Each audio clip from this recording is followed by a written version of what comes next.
Welcome to the Gilchrist and Hamilton podcast. This is Dr. Paul Hamilton, and I'm here with Dr. Sam Gilchrist. What I'm going to do is begin by discussing Emily Dickinson's poem, Because I Could Not Stop for Death. And I'm going to start by reading the poem out loud, then Dr. Sam Hall and I are going to discuss it. Okay, so here goes. Because I could not stop for death, he kindly stopped for me. The carriage held but just ourselves and immortality. We slowly drove, he knew no haste, and I had put away my labor and my leisure too, for his civility. We passed the school where children strove at recess in the ring. We passed the fields of gazing grain. We passed the setting sun, or rather, he passed us. The dews grew quivering and chill, for only gossamer my gown, my tippet only Tulle. We paused before a house that seemed a swelling of the ground. The roof was scarcely visible, the cornice in the ground. Since then 'tis centuries, and yet feels shorter than the day I first surmised the horses' heads were towards eternity. Fantastic. So, this is the most famous poem that Emily Dickinson wrote, although she wrote, many famous poems. This is the most famous, and I think justly so. Do you have any initial comments? I think what strikes me, as someone who's not particularly familiar with Dickinson's work, I know you wrote part of your PhD thesis about her, so you're far better qualified than me to talk about it. But what strikes me is, I think, it's interesting ambiguity. So, it's no coincidence what her favorite punctuation mark is. It's this kind of parenthesis, and everything seems to be in parenthesis in this poem in a way. For example, if we look at the opening two lines, because I could not stop for death, he kindly stopped for me. There's somehow these lines, to me at least, seem to lack almost a kind of backstory, if you will. Like, why, who, what, when? None of this stuff is explained. That we go straight into this great lyrical intensity. Which is also the other thing that struck me was its kind of very playful tone. That this is the sort of one of the maybe slightly unusual things about Dickinson, is the way in which she takes very serious themes such as death and makes them almost whimsical in tone. Yes, yeah, her tone is often very playful. I think she's actually quite funny, to be honest, but most people don't catch that right away. They think of her as having this kind of oracular tone, like she's the Oracle of Delphi or something, from Oedipus. But she's quite funny. Yeah, she really is. Since you've already started to discuss it, do you want to just discuss the opening, and or did you have more to say? Yeah, no. Let's go through it stanza by stanza. So each block of phrases by each block. Before we start, go on. No, that's. I'll just say one thing about Dickinson's technique. So oftentimes Dickinson seems to be referring to an experience, but what she will do is she will give you an extended analogy, and what she's saying is essentially this analogy is going to stand for the experience that I had. So in this case, the experience is death. And this strange analogy that she's giving that Death is a suitor who's come to court her and has taken her away on this carriage ride, stands in for that experience of death. Mm, mm. And what do you think? I mean, just shooting from the hip here, it strikes me as interesting use of both the personification of death and of immortality as well. Particularly the personification of death is something that we would associate with literature from a much earlier period, with the Danse Macabre or Totentanzen of the kind of late medieval, early modern period. This idea of death as being the great leveler, this huge kind of iconographic tradition of personifications of death. But I mean, Dickinson was writing this in the middle of the 19th century. So there seems to be this strangely archaic use of a personification of death. I don't know. What did you make of that? I think that's part of the playfulness of it. That death, this great archaic personification, as you said, appears, and of course it's almost as if death drove up in a car, right? Because this is the 19th century. He arrives in a carriage with the chaperone Immortality, who's going to take her on this date. And so I think that that's part of the playfulness. I think a lot of that is lost on people right now who think of it as having a very solemn tone. But I think that's playful. It's part of the whimsical quality of the poem. Here is this figure from out of the Middle Ages who's coming in a modern carriage and is going to take me away. And exactly, the carriage somehow makes the whole thing more genteel, because obviously death is traditionally shown on the back of a horse, you know, like a kind of a starved zombie-like horse in a lot of these medieval and early modern pictures, which we can link below the discussion because I think it's helpful. And now he's in a carriage, which is this kind of very middle-class 19th century kind of Jane Austen almost exactly context. It is kind of interesting.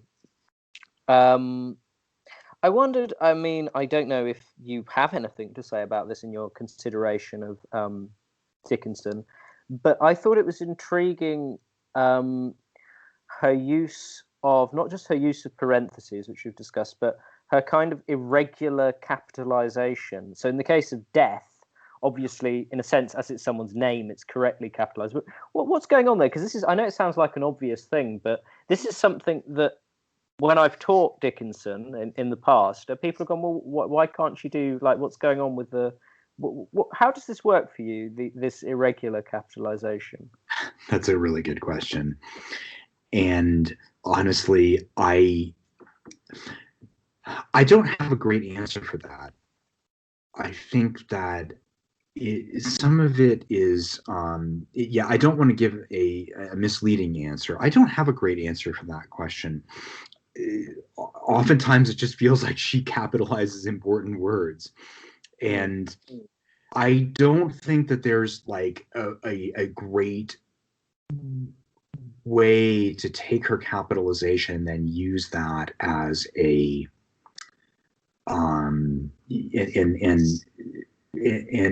say that gives us that we can find then regular patterns in her work, at least in this poem, except to just say that I think it contributes to the rhythm, what she wants to be emphasized, and I think that rhythm is really important. It's also why one of the reasons why she uses the dashes. Rhythm, emphasis, designating things that are important. Now, in some cases, death is personified, and so death is capitalized. Immortality is also personified. Immortality is capitalized, but that's not consistent. She also capitalizes carriage and ourselves. Do you think, I mean, I suppose part of it is also, I mean, related to the rhythm. It's to do with the meter of the poem. I actually think that by capitalizing these, at least some of them, rather than having a kind of iambic, unstressed, stressed, like is usual in English, it actually makes it almost trochaic. So when you read it, you want to emphasize, for instance, the carriage held but just ourselves, rather than the carriage held just but ourselves. So it changes the rhythm and it changes the meter, doesn't it? It's a kind of interesting mechanism. Okay, good. Let's move on then to the second stanza. Yeah. So if you've exhausted the first. Well, let's just would you mind if we just Yeah. summarize what happens in the beginning, and then we can move on. So once again, what Dickinson does is she's saying in essence, I've had this experience, and I'm not going to tell you what it is. You'll know generally what it is. I died in this case. What I'm going to do is I'm going to give you an analogy for that experience. And so the primary experience is never fully described. So she doesn't say, for example, to pretend like it was a modern context. I was at the hospital and my heart stopped beating and the nurses came in and tried to revive me, or I was sitting in my armchair and I had a heart attack or a stroke and the light started going out. Here's this analogy for what's happened to me. Death came, and death is personified as a suitor. And so the tantalizing thing about this is that you're always at one remove from that primary experience. And it also gives her scope to be very playful with what she's describing when it's something as grim as death. Yeah, I just wanted to ask or clarify for some of our listeners who might not be familiar with the term. What's an analogy? A comparison, an extended comparison. Exactly. So, and this is how she, this is what the poem is essentially. I think it's a very important term in the poem. Okay, good. So, moving on then to the second stanza. We slowly drove. He knew no haste, and I had put away my labour and my leisure too for his civility. Yes. So once again, she's sort of establishing that this is a romantic, this is a suitor who is genteel and who is being deferential, and although he is insisting that she come away with him, he is also he also has this air of civility, of genteel civility about him. They're driving slowly. They knew no haste. That aristocratic slowness of pace. Yes, it's amazing, isn't it? It's my world. Yeah. So it creates this kind of image then of death as a kind of civilized, kind gentleman, which is not how we would usually consider death. I mean, if we think of other personifications of death, he's always kind of terrifying, isn't he? Right, exactly. And so this is playing off of that trope. It's giving you the opposite of that. Yes, yeah, absolutely. Okay, good. Again, there's this lack of in the next stanza, which I suppose so. We've had her meeting death at the beginning of the date. They've gotten into the carriage. They're enjoying their time together in the carriage, aristocratically driving around. And then there's this description, which I think is really remarkable, of the places that they pass while in the carriage. So we pass the school where children strove at recess in the ring. We pass the fields of gazing grain. We pass the setting sun. And again, there's this kind of interesting, I don't know what you'd want to call it. This kind of, I'm sorry, I've forgotten the specific literary term, but basically it gets bigger and bigger. So we go from something concrete, the school, to something impossible to pass, the setting sun. Good point. And what did you make of her imagery here of the school and children? What are they doing in a ring? This kind of thing. Yeah, good question. I think that the way that I picture it is, as they're driving in this carriage, she's looking out and she sees images from her early life, the school, at recess, playing in the ring. I'm not sure exactly what the ring means, but I think it's significant. This image, maybe of eternity or something, a circle. We pass the fields of gazing grain. That's one of my favorite images in the poem. Sorry, just before that, I just wanted to think with the ring. Do you think it could be referring or alluding? That's when you make a playful reference to something else. Do you think it could be alluding to the Ring a Ring a Roses song and nursery games where the children are in a ring and they sing ring a roses, a pocket full of posies, a tissue, they all fall down, and then they all have to fall down on the ground? Could well be. That's a really good question, and I don't actually know, but it could be, because again, this is a thing that children would have sung in the period, this kind of nursery rhyme, and it also demonstrates a kind of playful attitude towards death. Right, that it becomes made when you make the Black Death, the bubonic plague, into a children's game. It's a lot less scary, which seems to me, in a way, to speak of what Dickinson is kind of doing in the poem here. She's kind of saying, well, death might be terrifying. It's also quite interesting. Yes, and her ability, when she uses an analogy like that, an extended analogy, it also gives her scope to distance herself, to be playful, to have a genteel irony about death, and so it gives her scope for for I think a kind of artistic distance, and to retain a certain kind of dignified distance, a genteel, dignified distance towards death, with something that's humiliating, really, a humiliating, grim, humiliating, shattering experience.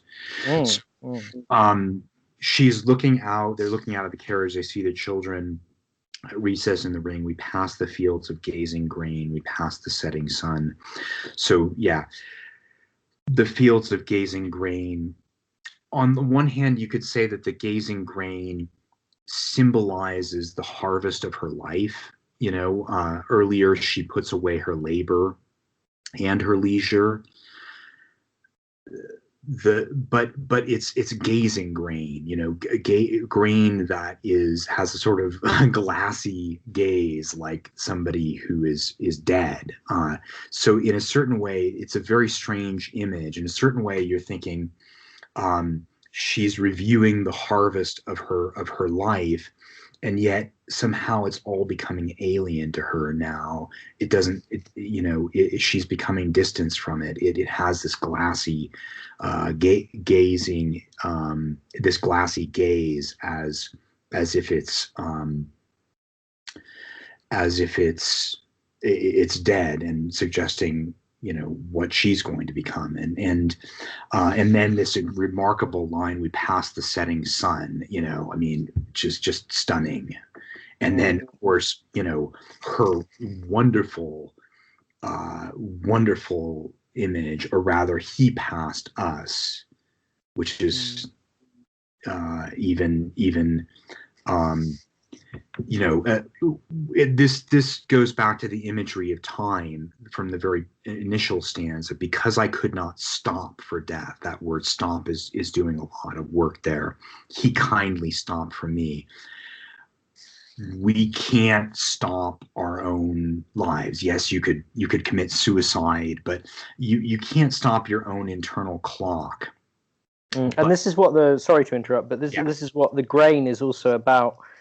Because when you think of fields of gazing grain, so this is presumably grain where the head has opened on the sheaf. So therefore it looks like it's got a head. It looks like it's looking at you, which means it's time for it to be harvested.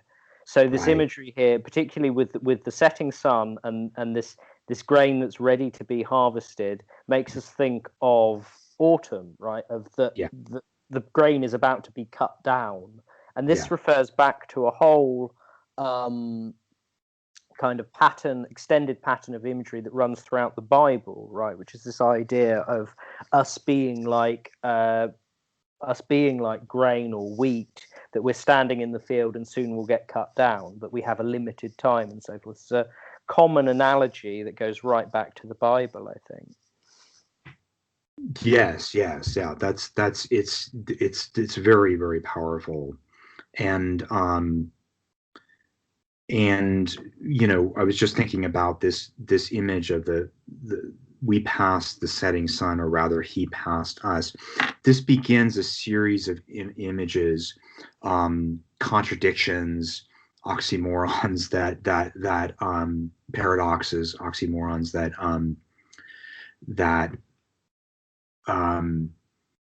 disorient, that suggests that she's exiting time. So deaths, and once again, a paradox is when there's a contradiction that has a higher meaning. An oxymoron is sort of a contradiction where the ludicrous aspect of it is emphasized, the aspect of it that it doesn't, it's jarring and it doesn't work. Yes, and this comes from the Greek word moria, or folly or foolishness. So yeah. So they pass the setting sun. So you could say, in some respect, they're passing the setting sun, then they're transcending time. But actually, she says, or rather, she corrects herself, he passed us. In other words, time is going on. Time is passing them by, literally, and leaving them behind, as symbolized by the sun. And it goes back, because I could not stop for death, he kindly stopped for me. Because I could not stop, I can't stop my own time from ticking. Death stops for me. And there's a he kindly stopped. In other words, he stopped to pick me up, but he also stopped for me. He stopped it for me. He stopped my time for me. And here in this passage, we pass the setting sun, or rather, he passed us.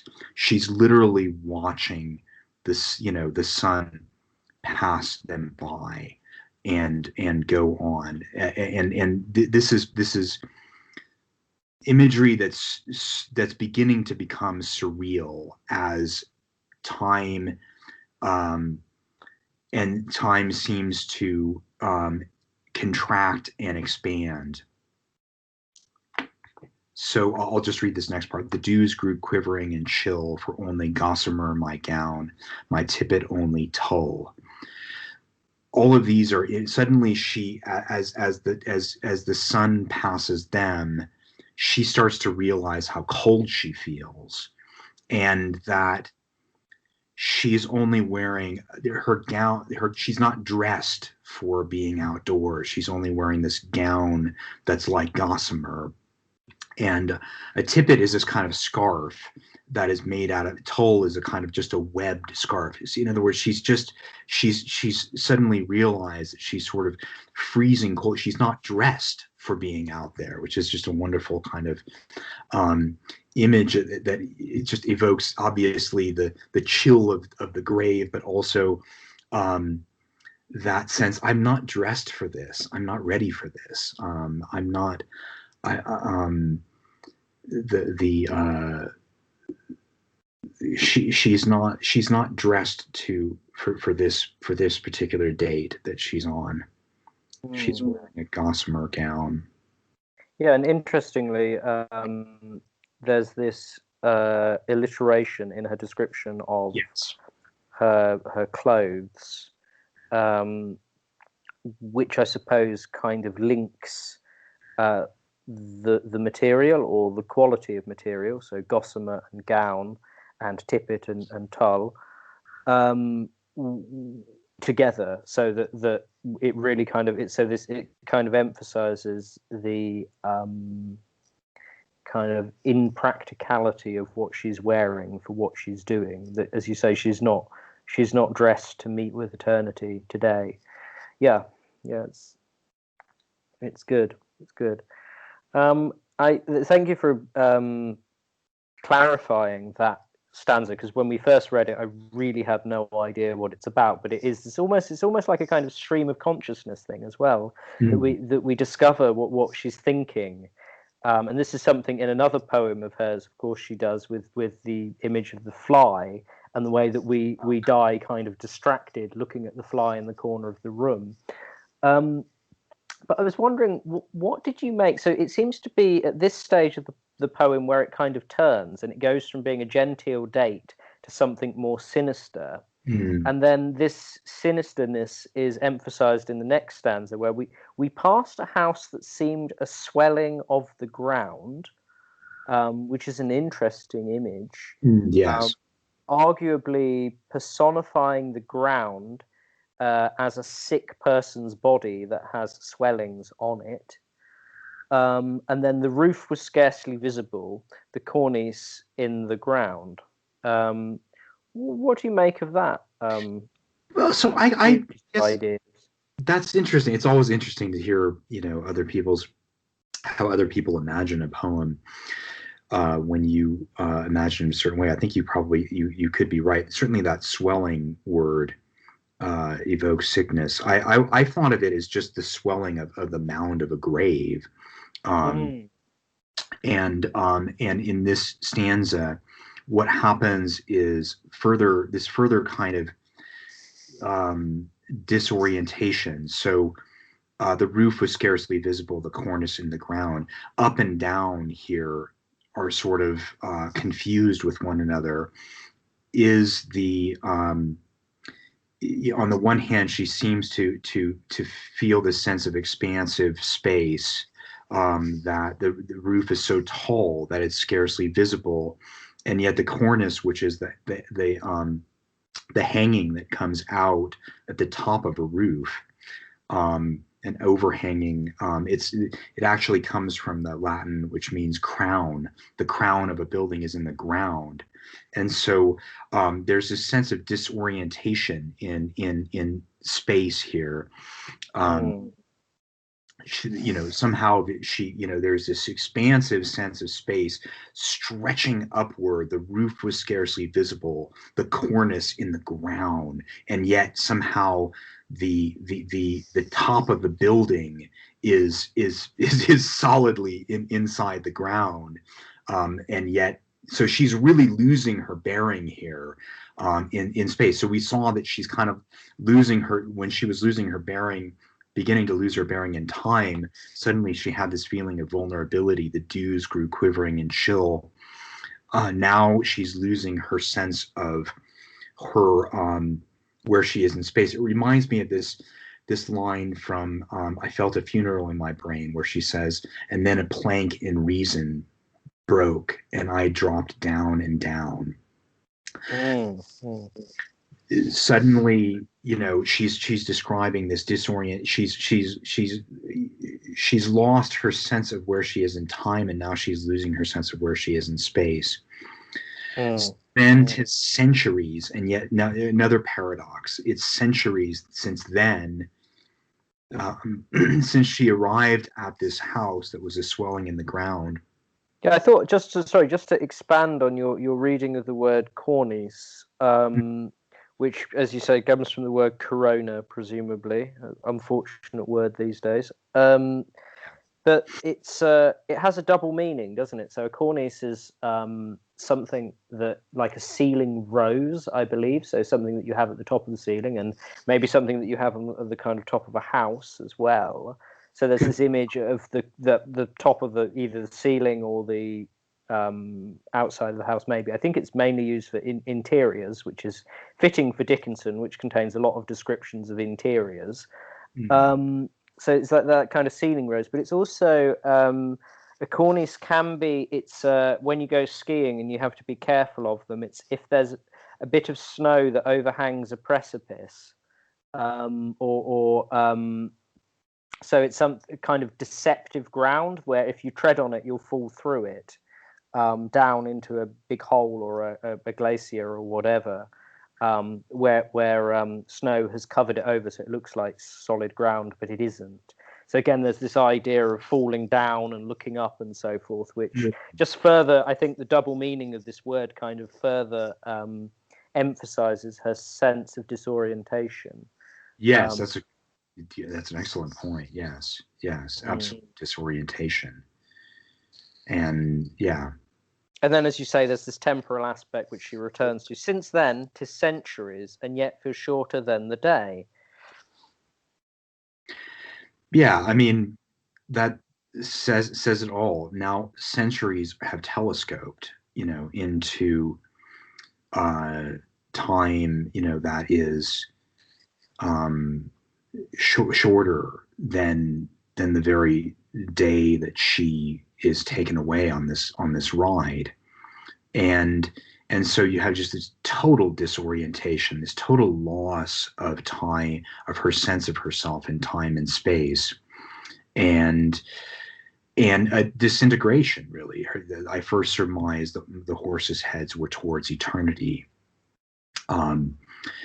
That she's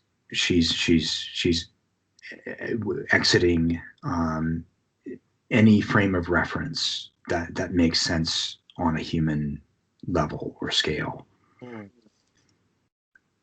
Yes, yeah, absolutely.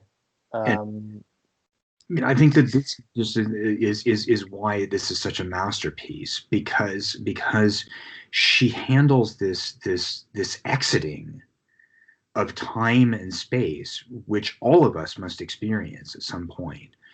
And whether we're to what extent we're conscious of it or not conscious, but she does so with such unimaginably beautiful, such unimaginable grace, and such style,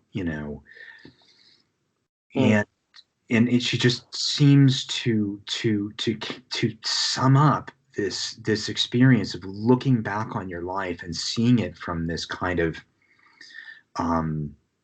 almost the way you would look back on a planet if you were able to see it from outer space, and to watch it gradually recede.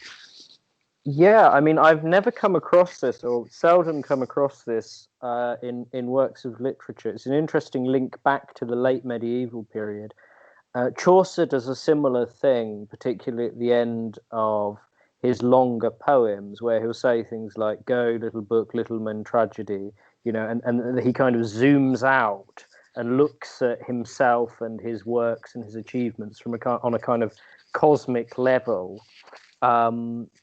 Which is quite unusual, again, I think, in the period. It's this, yes, she's now looking back on, it's almost as if she's looking back post-mortem on, yes. On her experience of going for a carriage ride with death. Absolutely. And she has several post-mortem poems. I mean, and this is I think this is something that only she's done. I don't know anyone else who's done that. At least before her. I heard a fly buzz when I died. I felt a funeral in my brain. A clock stopped, not the mantles. these are, I think they're all postmortem. No, Clock Stopped isn't, but but the first two are. But there's this possibility anyway of this perspective of rather than being in. So normally we're in life looking and thinking about death, being towards a death, as Heidegger would have said. In Emily Dickinson, on the other hand, we're in death looking at life.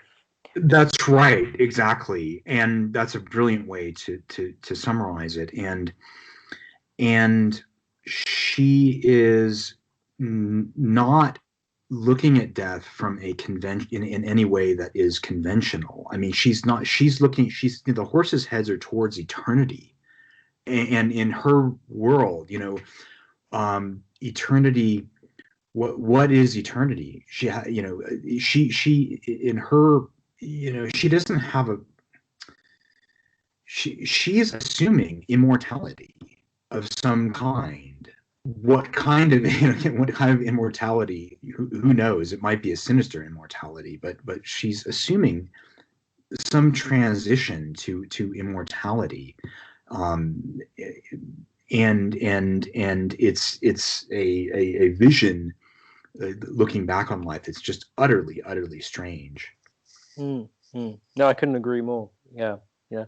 So let's just conclude then by looking at the last two lines. So it feels shorter than the day. I first surmised the horses' heads were toward eternity. Parentheses.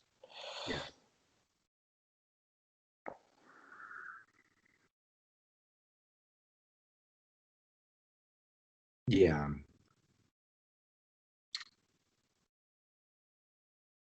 So she is, that it's shorter than the day she first surmised the horses' heads are towards. So she exits time and space in a carriage, with these horses who are taking her towards eternity. I mean, what an incredible way to exit life. I mean, absolutely incredible image. Yes, I mean, do you think that the notion of this idea of eternity is related in any way to the fact that obviously she was a poet, and there's a well-known trope in poetry of the idea of the well-wrought urn, to quote John Donne, which is this idea that, and Shakespeare does a lot of this in the sonnets, which people may have read, which is the idea that,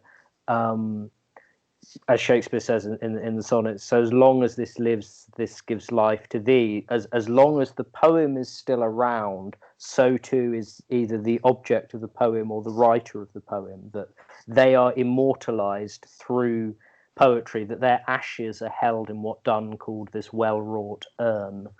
Do you think there's an aspect of this, I suppose we could call it, if we wanted to sound pretentious, creative apotheosis in Dickinson, which is again a kind of very Renaissance trope? I mean, she seems to be thinking about Renaissance literature through her poetry, using this personification of death, using this idea of the immortality that poetry grants you, because you're communicating with people beyond anyone you could have met in your actual life.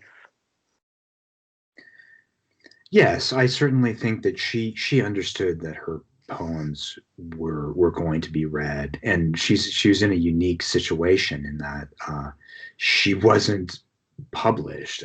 She published 3 poems, I think, in her lifetime. Maybe it was 7, but anyway, they was very minor publications. And yet she knew that she was a genius, and I think that, whether she believed in eternity for the soul, I think she went back and forth on that. She certainly has captured, an image of herself riding out of time into eternity forever.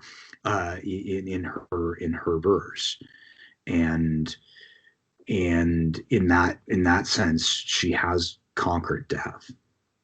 And I think that's one of the awesome things about her poetry, because you see her doing it as you're reading it. And yeah, I mean, I think that it's she does it so with such elegance, such grace, and such playfulness. We passed the setting sun, or rather, he passed us.